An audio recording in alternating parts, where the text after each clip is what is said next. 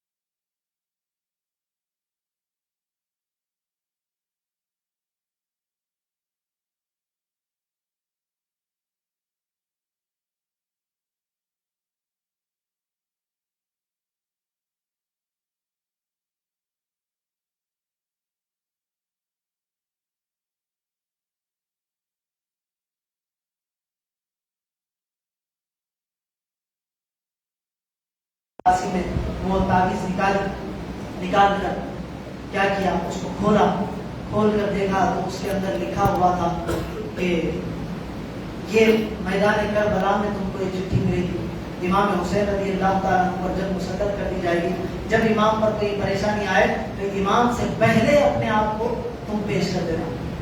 یہ چٹھی لے جا کر امام حسین کو بتائی اور کہا کہ آپ کے بڑے بھائی میرے بابا جان کا یہ معاملہ ہے۔ انہوں نے یہ کہا، جو حکم دیا اس خط کے ذریعے، اس چٹھی کے ذریعے، تو حضرت امام حسن حسین نے کہا کہ ٹھیک ہے آپ جائیے۔ حضرت امام قاسم رضی اللہ تعالیٰ عنہ کو تیار کیا، حضرت امام حسن کا عمامہ باندھا، حضرت علی کی تلوار ڈال کر ان کے ہاتھ میں دی اور دے کر شجاعت کے جوہر دکھانے کے لیے حضرت امام قاسم رضی اللہ تعالیٰ عنہ کو آپ نے میدان کربلا میں بھیجا۔ حضرت امام قاسم رضی اللہ تعالیٰ عنہ میدان کربلا میں گئے اور اپنے دادا حضرت علی کی شجاعت کے جوہر دکھاتے ہوئے آپ مقام شہادت سے سرفراز ہوئے۔ اس کے بعد معاملہ یہ ہوا، ادھر بچیاں ہیں گھر میں، حضرت سکینہ رضی اللہ عنہ، جن کو سکینہ کے نام سے ہم یاد کا اصل نام سکینہ ہے۔ اسی طرح حضرت خدیجہ کو خدیجہ ہے لیکن مشہور خدیجہ ہو گیا تو اسی سے ہم پکارتے ہیں۔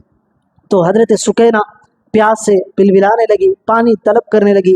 حضرت عباس علمدار، یہ حضرت علی کے دوسرے بیوی سے بیٹے تھے، انہوں نے کہا کہ اے بھائی جان مجھے اب جانے کی اجازت دیجیے، میں جا کر پانی لاؤں گا۔ حضرت امام علی مقام نے کو اجازت دی۔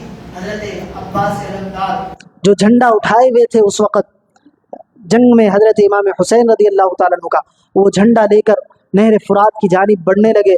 تلوار کا ایسا وار، حضرت علی کے بیٹے ہیں، کیسی شجاعت و بہادری، تلوار کے وار سے یزیدیوں کو جہنم میں پہنچاتے ہوئے نہر فرات پر پہنچ گئے۔